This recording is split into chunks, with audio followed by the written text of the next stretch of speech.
तो अब उत्तर प्रदेश के वर्तमान मुख्यमंत्री योगी आदित्यनाथ ने भी यह मान लिया है कि उत्तर प्रदेश की आईएएस लॉबी में मीडिया को सरकार के हितों के लिए सरकार के हिसाब से नियंत्रित रखने में या फिर मैनेज करने में एक ही अफसर माहिर है और उस अफसर का नाम है नवनीत सहगल।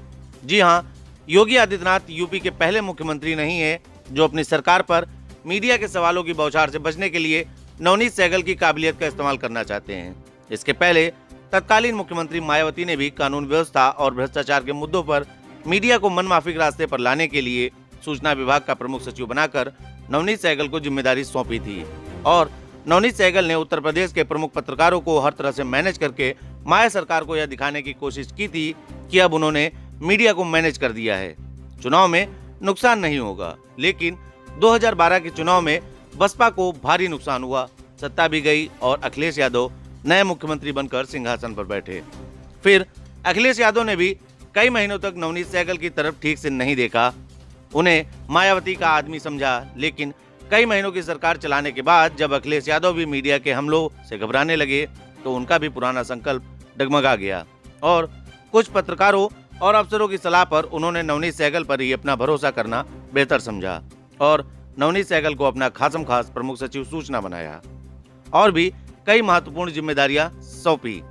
नवनीत सहगल ने सूचना विभाग के करोड़ों के बजट का इस्तेमाल अखिलेश यादव के हित में मीडिया को मैनेज करने के लिए किया।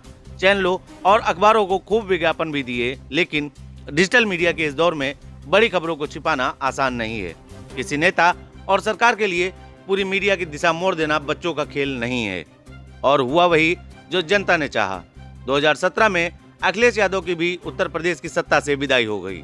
नवनीत सहगल का जादू नहीं चल पाया, ना तो मीडिया मैनेज हो पाया और ना ही मतदाता।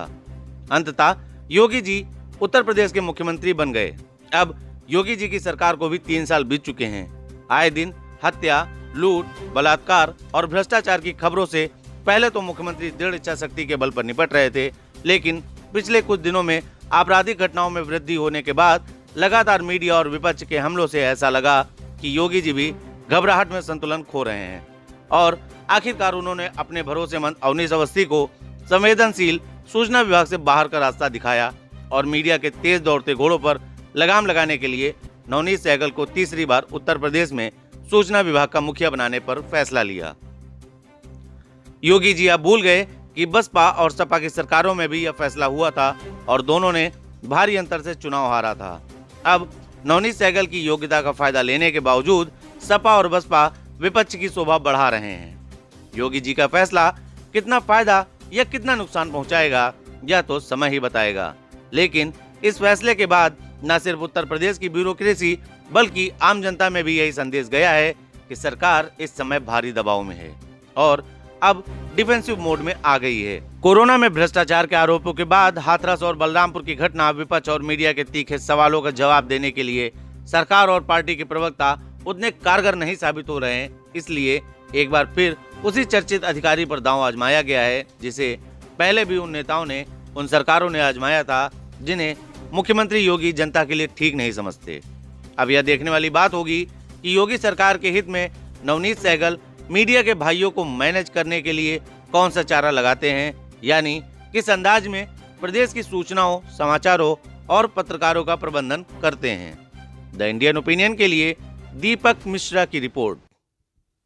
अगर आप यह वीडियो फेसबुक पर देख रहे हैं तो हमें लाइक और फॉलो करें। अगर यूट्यूब पर देख रहे हैं तो सब्सक्राइब करें और बेल आइकन प्रेस करें।